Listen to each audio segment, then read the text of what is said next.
Ok, alors bonjour tout le monde. Aujourd'hui, dans cette courte vidéo, je vais vous montrer comment faire pour vous rappeler le cercle trigonométrique facilement. Donc, on va commencer tout de suite. Les valeurs que vous voyez en jaune sont celles que vous devez connaître par cœur. Donc, elles sont assez simples à vous rappeler en fait. Il y en a juste 5. Donc, pi et 2pi, c'est vraiment les plus faciles à se rappeler. J'imagine que vous les connaissez tous. N'oubliez pas que 2pi, c'est aussi 0.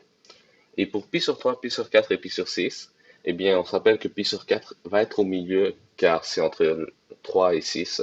Et pour savoir qui de pi sur 3 ou pi sur 6 va en haut, eh bien, vous avez juste à vous rappeler que quand on divise quelque chose par 3, ça va donner un résultat qui est plus grand que quand on divise quelque chose par 6. Donc, pi sur 3 va être l'angle le plus grand. Ensuite, pour l'angle du milieu ici, pi sur 2, vous pouvez juste vous le rappeler, c'est assez simple à vous rappeler. Mais sinon, si jamais vous oubliez, vous devez juste savoir qu'ici c'est pi et ici c'est 0. Donc vous avez juste à faire pi divisé par 2 pour avoir le milieu. Maintenant, pour les angles sur les autres points, comment on fait pour se rappeler? On va juste faire une addition-fraction. Donc vous devez juste savoir que cet angle ici, c'est le même que cet angle ici, et que cet angle ici, c'est le même que cet angle ici. Donc, cet angle ici, c'est aussi le même que cet angle ici. Donc, tout ce qu'on va faire, c'est une addition. On va faire pi sur 2 plus pi sur 6 pour trouver le premier point. Donc, on a juste à le mettre sur le même dénominateur. On va faire fois 3 ici, fois 3 ici. C'est un beau 3, ça.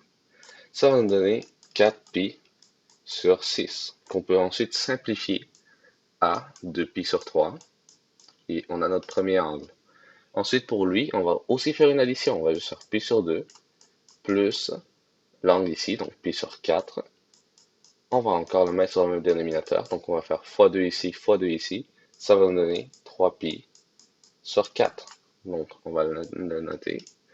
3pi sur 4. Et pour le dernier point, on va faire encore la même chose. On va faire pi sur 2 plus, cette fois, pi sur 3. Donc, vous voyez, la méthode est très simple. Il faut juste pas vous mélanger avec les angles. Donc, assurez-vous que vous faites la bonne addition. Et ça va nous donner 5pi sur 6. Là, je commence à les connaître par cœur parce que ça fait 5 fois que je refais la vidéo. Mais voilà. Et pour les autres angles, ça va être exactement la même chose. Vous allez juste prendre pi cette fois et vous allez faire plus pi sur 6, plus pi sur 4, plus pi sur 3. Pour trouver l'angle ici, vous avez juste à faire pi plus pi sur 2, ça va vous donner 3pi sur 2.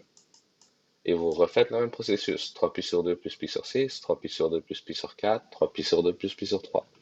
Donc voilà, c'est tout. J'espère que ce truc va vous aider. Et si jamais vous avez apprécié la vidéo, n'hésitez pas à laisser un like et à vous abonner pour supporter la chaîne. Et laissez-moi d'autres idées de vidéos dans les commentaires. Donc, passez une bonne journée.